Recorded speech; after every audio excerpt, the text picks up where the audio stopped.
Je sens que cette vidéo va être n'importe quoi. Salut tout le monde, j'espère que vous allez bien. Aujourd'hui, on se retrouve dans une nouvelle vidéo où on va parler de ma relation avec mon corps et mon poids. Alors cette vidéo elle change d'habitude parce que oui, normalement je parle d'études, productivité, conseils. Je trouve que c'est quand même important aujourd'hui d'en parler. Ça devient un sujet de plus en plus sensible et de plus en plus tôt en fait. J'espère que les gens ils me voient pas, putain. En fait ouais, je filme devant une fenêtre. Bon, en tout cas dans cette vidéo j'espère être la plus bienveillante possible. Il se peut que des fois j'utilise des propos, des termes qui vont peut-être être trop spécifiques, qui vont un peu peut-être catégoriser, j'en sais rien, mais dans tous les cas ce n'est pas voulu parce que je sais que des fois quand je parle, voilà, c'est dur des fois de réfléchir avant de parler, enfin voilà.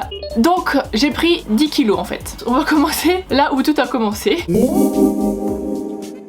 C'était au lycée, ça a commencé dès la seconde. Je faisais très attention à ce que je mangeais. Je faisais du sport, donc à l'époque je faisais le bikini avec Sissi, donc le BAS là. Au lycée, je voulais être extrêmement mince, fine. Je faisais à l'époque je crois 58 kg pour 1m83 et je voulais absolument atteindre le même poids que ma soeur, c'est-à-dire 55 kg. Je me restreignais, sauf que non. Donc quand je mangeais normalement, pour moi c'était un écart, alors que je mangeais normalement. Donc le lendemain je me disais, comme t'as fait un écart la veille, mange une pomme, rien qu'une pomme le matin par exemple. Et en fait ça faisait que ça. Et vraiment je sais pas si vous vous rendez compte du truc malsain, c'est que je tenais un journal de bord où j'écrivais aujourd'hui telle date j'ai craqué. Encore une fois, je me disais une semaine je dois faire 0 craquage. Je sais pas si vous vous rendez compte de la dinguerie. J'avais un carnet où je notais tous les jours mon ressenti sur mon corps, sur ma capacité à me restreindre. C'est un truc de fou. Alors que aujourd'hui je relis ça, je me dis mais Olivia, tu mangeais normalement. Bon, des fois non.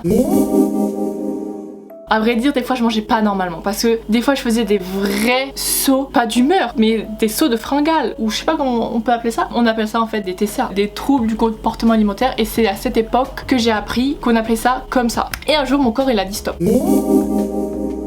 Ce n'est pas bon pour ta santé, du coup on va te supprimer tes ragnagnas. Pour vous dire à quel point que le corps il dysfonctionnait quoi. Et ça faisait 5 mois. On est allé au médecin et il m'a pesé, il m'a mesuré, il m'a dit que ton IMC est extrêmement bas. Je savais intérieurement que c'était ça quoi. Et en fait je sais plus, mais on m'a rien prescrit d'autre que la pilule pour reprendre un cycle de règles. Mais pas de spécialiste, pas de numéro diététicienne, pas nutritionniste, rien. J'avais juste de quoi reprendre mon cycle de règles avec un truc chimique, la pilule quoi. Ça ne m'intéressait pas quoi, mais bon. Dites-vous que je mangeais tellement, des fois je faisais des écarts tellement de malade mental que le lendemain j'avais tellement mal au ventre que j'avais levé la main en classe. Je me souviens c'était avec le prof d'SES, j'avais des crampes d'estomac, mais je devais être comme ça sur ma table, agrippée à mon ventre, j'en pouvais plus, je pouvais pas me faire vomir, je ne le souhaitais pas en fait. Donc ça sortait par le bas.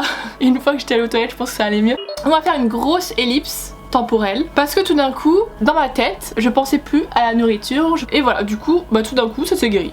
Ça s'est guéri vraiment toute seule. C'est vraiment en fait mental, c'est vraiment pour vous dire que les TCA c'est vraiment un trouble du comportement. Pour vous dire, j'ai quand même cherché de l'aide hein. J'étais jusqu'à aller appeler un numéro sur internet qui était justement spécialisé dans les troubles du comportement alimentaire. Mais je crois que j'avais appelé, au bout de quelques sonneries j'ai pas assumé, j'ai raccroché.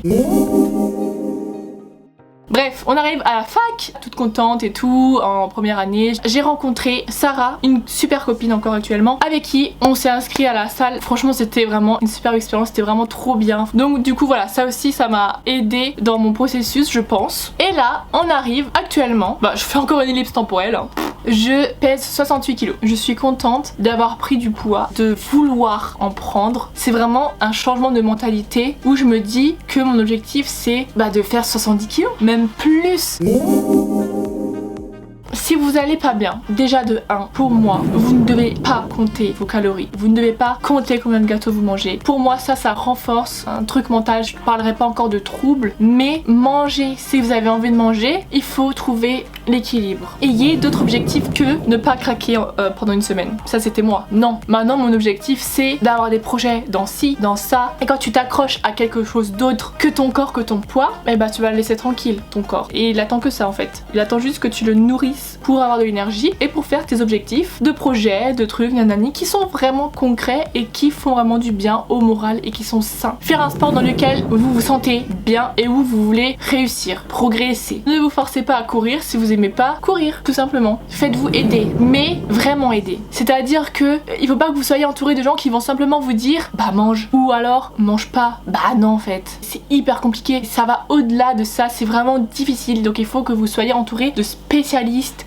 Qu'est-ce que je pourrais vous conseiller d'autre? Les réseaux sociaux. Je pense que c'est bien d'avoir un deuxième compte où vous suivez des gens qui traversent la même phase. Vraiment d'avoir d'avoir un compte en fait qui fait du bien et pas seulement d'avoir des mannequins, des top modèles, des actrices, nanani nanana. Moi je l'avais fait sur Facebook. Il y avait un compte, une page sur Facebook où cette page elle réunissait toutes les personnes qui ont des TCA. Ça fait du bien de parler à des personnes qui traversent la même chose que toi, des personnes qui de base tu ne les connais pas. Bah c'est tout quoi. J'espère que vous allez bien, j'espère que cette vidéo vous a plu. On va arrêter ici, j'espère que j'ai pas trop blablaté. Moi j'adore vraiment vous parler. Bref, je vais vous laisser, on se retrouve dans une prochaine... articule et parle-moi vite. On se retrouve dans une prochaine vidéo dans 2 semaines. D'ici là, on se retrouve sur Instagram et je vous fais plein de gros bisous. Prenez soin de vous, bisous.